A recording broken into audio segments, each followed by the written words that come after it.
दोस्तों 15 जनवरी को टोंगा में एक आइलैंड के पास अंडर वाटर वॉल्केनिक eruption हुआ। आइलैंड का नाम था हुंगा टोंगा, जो कि मेन आइलैंड टोंगा के नॉर्थ में लोकेटेड है। दोस्तों टोंगा साउथ पैसिफिक ओशियन में एक आइलैंड कंट्री है which is surrounded by Fiji, Wallis and Futuna, जो कि नॉर्थ वेस्ट में एक फ्रेंच आइलैंड है, नॉर्थ ईस्ट में Samoa island, New Caledonia which is French territory, west में वन्यातू आइलैंड है, nearest foreign territory Niue island जो ईस्ट में है, और साउथ वेस्ट रीजन में कर्मडेक आइलैंड है जो कि न्यूजीलैंड का पार्ट है। There are many small nation islands in South Pacific Ocean. अगर आप टोंगा को देखें तो ये 2 मेजर टेक्टोनिक प्लेट्स के सेंटर में बैठा है। In west Indo Australian plate, in east Pacific plate. आइए सबसे पहले तो हम ये जान लेते हैं कि वॉल्केनोज फटते कैसे हैं। नमस्कार दोस्तों, मैं हूं दुर्गेश कुमार और स्वागत है आपका स्टडी ग्लोज में।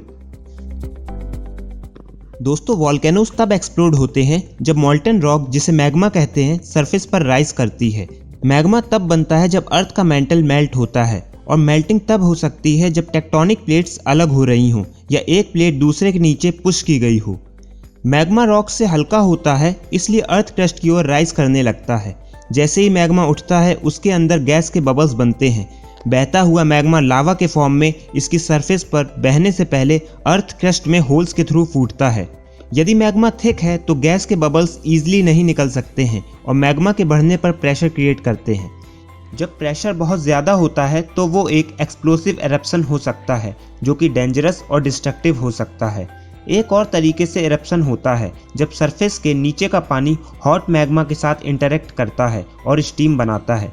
ये भी एरप्शन का एक कॉज बनने के लिए इनफ प्रेशर क्रिएट करता है। दोस्तों अंडर वाटर वॉल्केनिक एरप्शन, जिसका नाम है हुंगा टोंगा हुंगा हापई, 15 जनवरी को एक्सप्लोड हो गया, जिससे हवा में थाउजेंड्स ऑफ फीट ऐश और स्मोक निकल गया।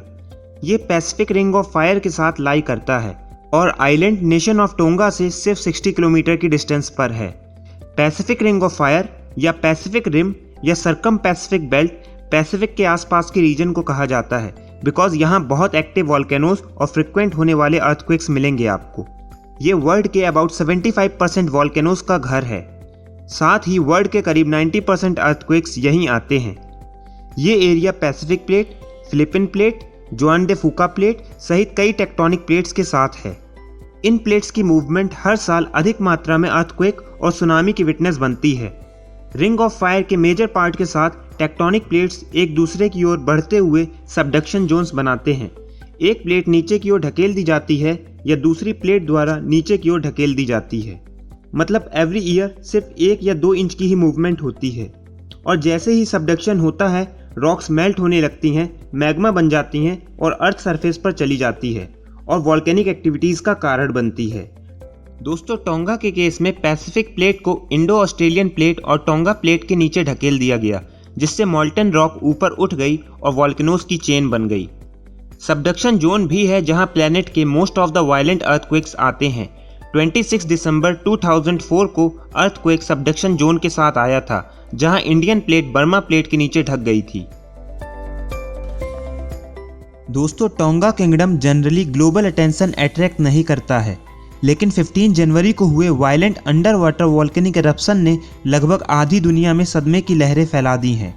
वॉल्केनो आमतौर पर देखने पर ज़्यादा नहीं है। इसमें 2 स्मॉल अनइनहैबिटेड आइलैंड हुंगा हापाई और हुंगा टोंगा शामिल है, जो टोंगा की कैपिटल नुकुअलोफा से 65 किलोमीटर नॉर्थ में सी लेवल से लगभग 100 मीटर ऊपर है।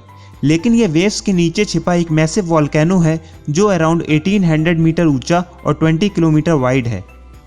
Over the past few decades हुंगा टोंगा हुंगा हापाई वॉल्केनो कई बार फटा है। 2009 और 2014 एंड 15 की घटनाओं के दौरान ये मैग्मा और स्टीम की हॉट जेट वेव्स के थ्रू फट गया था। लेकिन ये एरप्शन जनवरी 2022 की घटनाओं के कंपैरिजन में बहुत छोटे थे। रिसर्च के मुताबिक पहले के एरप्शन में ये जनवरी 2022 वाला एक्सप्लोजन उन मैसिव एक्सप्लोजन्स में से एक है जो वॉल्केनो हर 1000 साल में पैदा करने में सक्षम है। दोस्तों आपके मन में क्वेश्चन आता होगा कि वॉल्केनोज एरप्शन इतने ज़्यादा एक्सप्लोसिव क्यों होते हैं, ये देखते हुए भी कि सी वाटर मैग्मा को ठंडा कर देता है। आइए जानते हैं। अगर मैग्मा करीब 1200 डिग्री सेल्सियस के टेम्परेचर पर भी समुद्र के पानी में धीरे धीरे राइज करता है तो मैग्मा और पानी के बीच स्टीम की एक थिन लेयर बनती है। ये मैग्मा की सरफेस को ठंडा करने के लिए इंसुलेशन की एक लेयर प्रोवाइड करता है।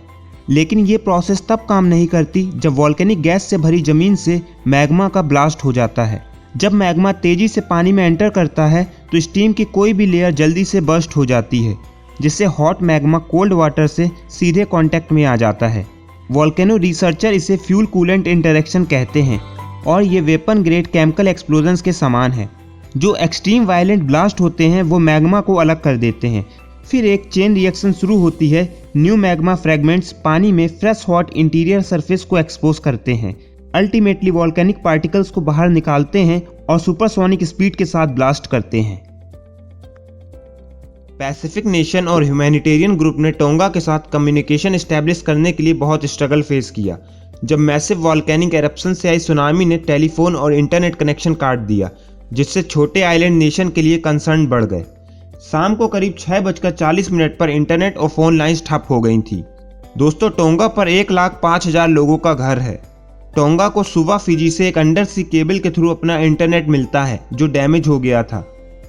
Over the last few decades हुंगा टोंगा हुंगा हापाई वॉल्केनो कई बार फटा है, लेकिन 15 जनवरी का एरप्शन इतना लाउड था कि दूर स्थित फिजी और 1481 माइल्स की दूरी पर स्थित न्यूजीलैंड के लोगों ने कहा कि उन्होंने इसे सुना है। यूएसए और जापान ने अपने पैसिफिक कोस्टलाइंस पर लोगों से सोर्स से दूर रहने के लिए कहा।